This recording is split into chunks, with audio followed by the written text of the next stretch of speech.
The interesting thing about travel as it existed in those days was that everybody knew that we needed to do something to create a connection electronically.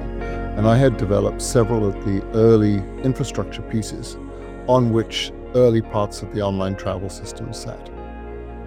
And in doing so, I had a lot more experience than many people about how the mechanics could work as opposed to how they were going to work in the future. So I knew that there was things that could be done that other people probably would not have considered. So I had a ringside seat as the ultimate piece here of how you made these things work and also how you had to survive in the things that didn't work. As WIT marks its 20th year in 2025, we turn the spotlight on our community to tell their stories and share their views on the evolution of online travel and technology. Conversations on Turning 20 is the collective story of WIT. As a Chinese saying goes, 以古为鉴,可以执行体. By using history as a mirror, one can understand the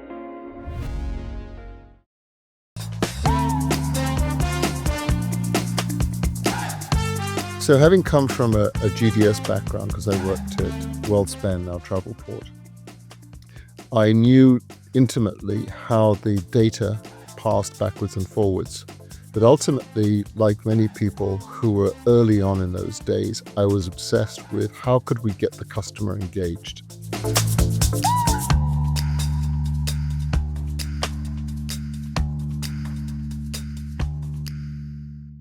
Travel became a pioneer, not just online travel for travel, selling of travel, but it was also a pioneer for all of e-commerce. And it was one of the early marquee products that would actually come out over the web. But travel was different because travel is by definition a very personal thing. It's also very complex. And we didn't have any of the great tools that you have today. So we had to make do. How to deliver something that was relatively simple and easily understood. I can give one anecdote, which was when we started at Expedia and we had the first customers on board. We'd hired these really expensive and very professional travel agents to be able to answer the phone calls. And when the calls started to come in, almost 100% on the first day of every single transaction we took in over the web, somebody called up to say, "Did you get my reservation?" So you think, hey, really? People did it? Yes, because they didn't know how to trust. They didn't know how to do that. And that was one of the funny things that existed, was that people had not learned how to trust. And so they did something that they did normally, which was, hey, pick up the phone and call. So very quickly, we learned that one of the first things that you needed to do was to actually give somebody not just one, but multiple instances of saying, yes, we've got your reservation. And in fact, that still happens today, is that when you get a booking, you complete your transaction and you see you get your confirmation number. Okay, that should be proof enough. But no, we send you an email saying, yeah, you actually really did get it. In some cases, you even get more than one that said, you really, really did get the booking. So these are the sort of things that we had to contend with. A lot of them were human factors, which was fascinating. The things that we learned in the first 20 years was how to move beyond the restrictions that the mainframe PSS systems and GDS systems operated in, not just with a layer on top, but how we got closer to the customer, how we were able to address the customer, how we were able to answer his questions or, in fact, preempt the questions. And I think one of the early learnings that we came up with was it's a bit like give a guy a fish and he'll eat. Give the guy a fishing rod and he'll learn to feed himself. And that analogy works very well in online travel because we were dealing with people who'd come to expect a certain level of service. But commensurate with the growth of online was actually the growth of the low-cost carriers, the LCC movement. And they didn't want to provide support, so they restricted and brought in the products and made the product a lot simpler, whereas the full service carriers persisted in making their product really complicated. And what they wanted to do was to say, I'll do anything I can because my brand is so wonderful, my product's going to be so wonderful. And very quickly it became obvious that the low-cost carriers had got it right, and they knew how to interact with online. And the full-service carriers really had to learn, and that was very hard for them. There was a certain degree of arrogance, if you like, that said to them, "Hey, look how wonderful our plane is. Look at the plane. Don't look at this, this online thing. No. Look at the plane. The plane is way more important." And of course, it wasn't. What is important is servicing the customer. When online started in the late 90s, you probably would expect, at least in the US market, that more transactions went through travel agencies, traditional bricks and mortar. Today, the amount of business that goes through a traditional travel agency, which is largely the bricks and mortar have gone, and it's mostly corporate travel agencies. They're doing less than 50% of all the transactions, never mind online. And the vast majority of those transactions at least have some of the time being online. So online is now everything. There is no dividing line. And it's funny to see the progression, which was online sitting parallel to the offline, when then online becoming more important, and then moving to mobile. And now it's multi-channel where you don't care. You should not have to care. I should have an omni-channel capability of me as a customer being able to see my vendor, my choices, my travel at all times through whichever channel I choose. And the differentiation and how that works, that should be at the behest of the customer. And that focus was something that was very difficult for many old line people. I mean, look at me, look at my gray hair, right? I've been around for a long time. And there were a lot of people who could not make that transition.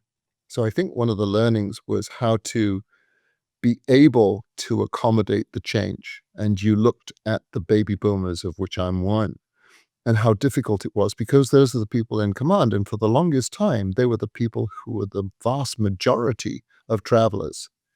But they died out fairly quickly. And who's replaced them? Millennials are now, I believe, even the biggest cohort is likely to be Gen Z. If not already, it's going to be very soon.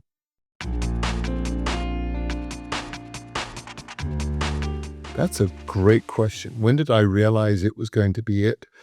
Um, I'm going to sound a little strange and say I always believed that would happen. Even when I first came into the travel distribution marketplace, which was, Lord help me, in the 1980s, I believed that there was a progression. I believed that we would move away from dumb terminals to smart machines, and that would ultimately we would be able to do things. And so online to me was always an inevitability. But I think we've even moved beyond that. So where we spent so much time was to get as much as we possibly could online. But the infrastructure is still very fragile. And that's why the moves to things like offer and order and the NDC are so important, because that must form the framework upon which the next generation exists. And I think this is a way to look at the future. So for me personally, going back and looking at those days, I remember the first time I stood in front of, because I actually had to stand, I had no chair. I stood in front of a system that was actually not even a screen, it was a printer. It was a teletype printer. And I looked at it, and up came an availability display with these numbers and letters and codes that I had no clue what they were. And once I saw that, I'm going, that's it. This is how it works. I just had to figure out how to take that idea and bring that to the consumer so that a consumer could understand it. To be able to see this thing just opened my eyes. And that was in the early 80s when I could actually see this. And then to see it on a screen, wow, that was amazing. And then to move it into, oh my gosh, we've got colors instead of monochrome. And you keep on watching the progression.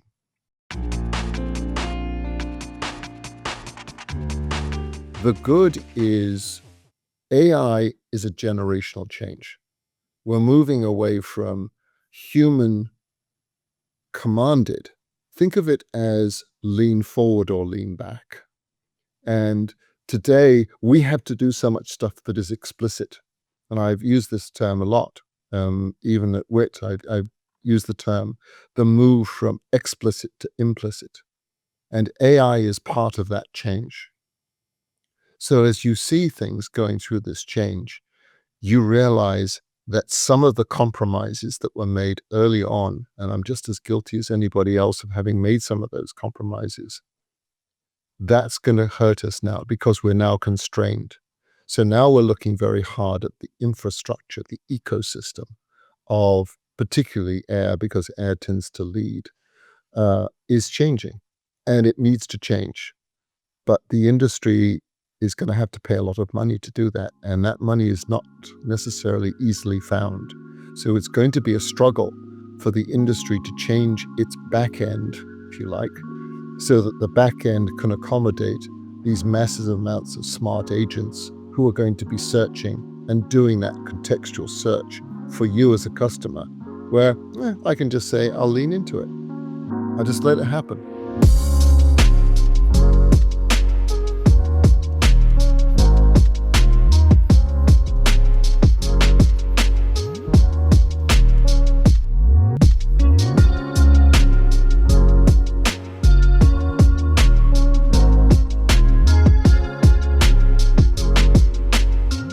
If you look at the way people deal with, the various Gen AI tools today, ChatGPT or DeepSeek or whatever it might be, you ask a question, and it just takes its time. As you watch the screen, it's kind of funny to watch it. It doesn't come back and say, here it is.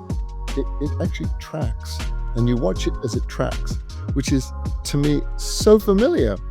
Because in the early days of when I was using what was known as a Bell 103A modem, the speed, which was 75 baud a minute, was so slow that the screen actually painted in exactly the way that Gen AI is painting today. And I think, oh my gosh, I feel like I'm back in the 1980s, 40 years ago.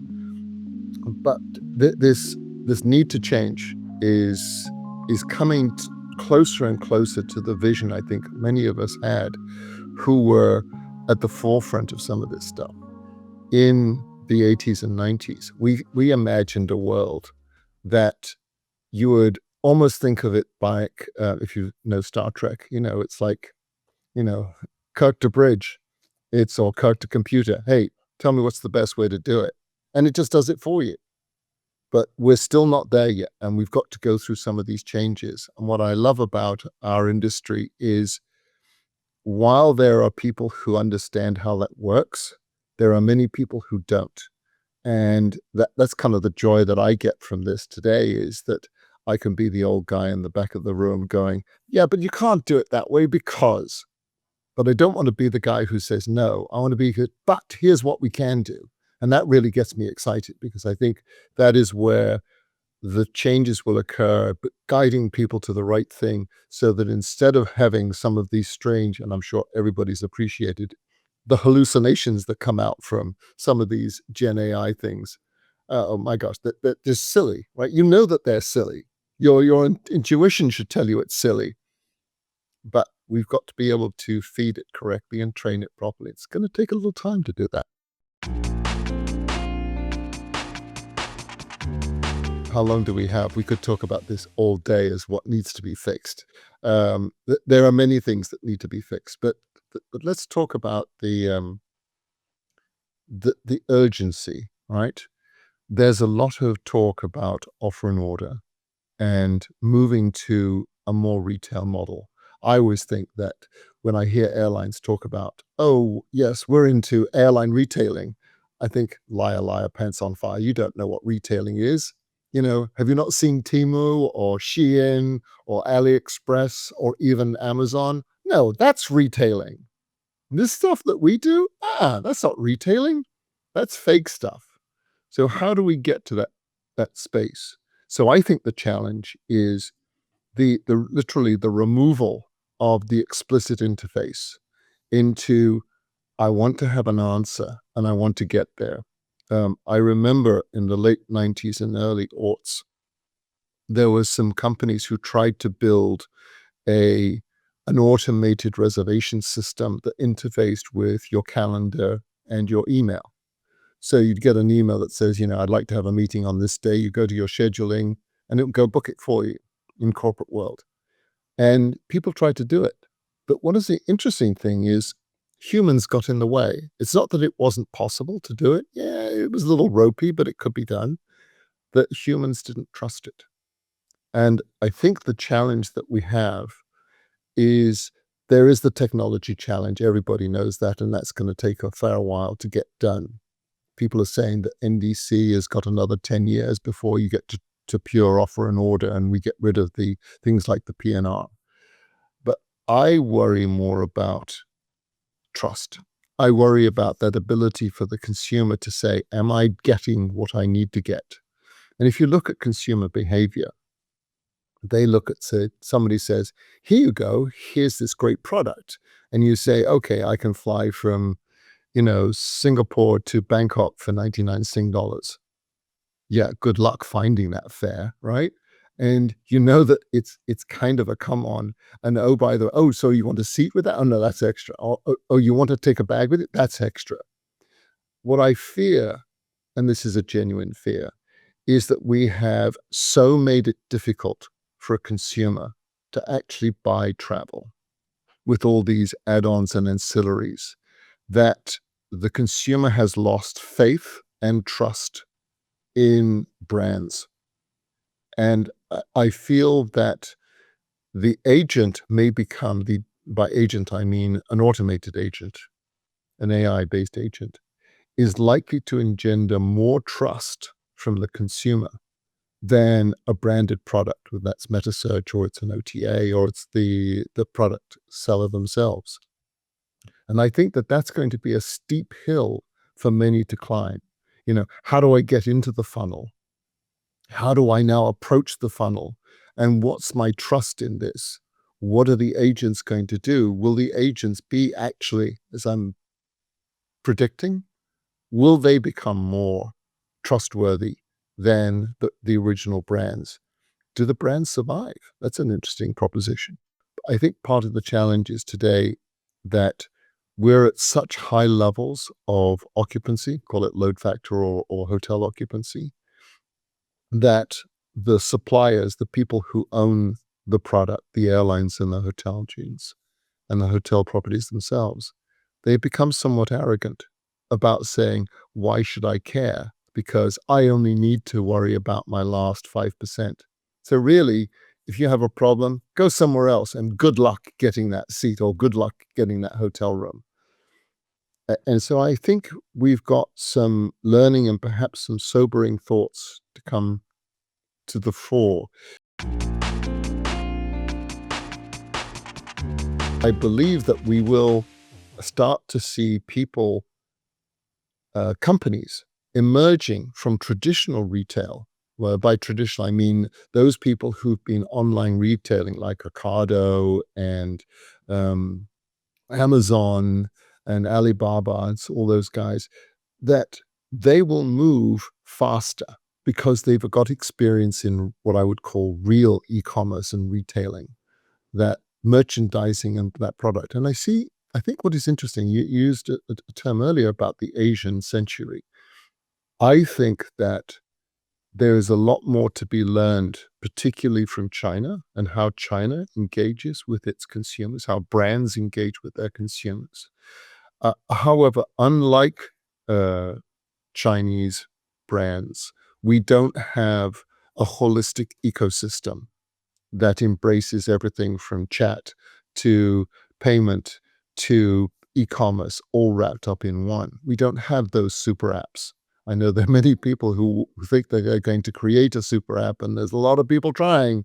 And I keep on telling them, don't do it because that ship has sailed. But there will be some learnings that come from it. And that learning, I think, will get better and better over time. But what has to underpin it, and I'm sorry if I'm going to sound like I'm flogging a dead horse, but to me, the element of trust is critical to this. If the consumer trusts you, and if you deliver on your promise to the consumer, it will be okay.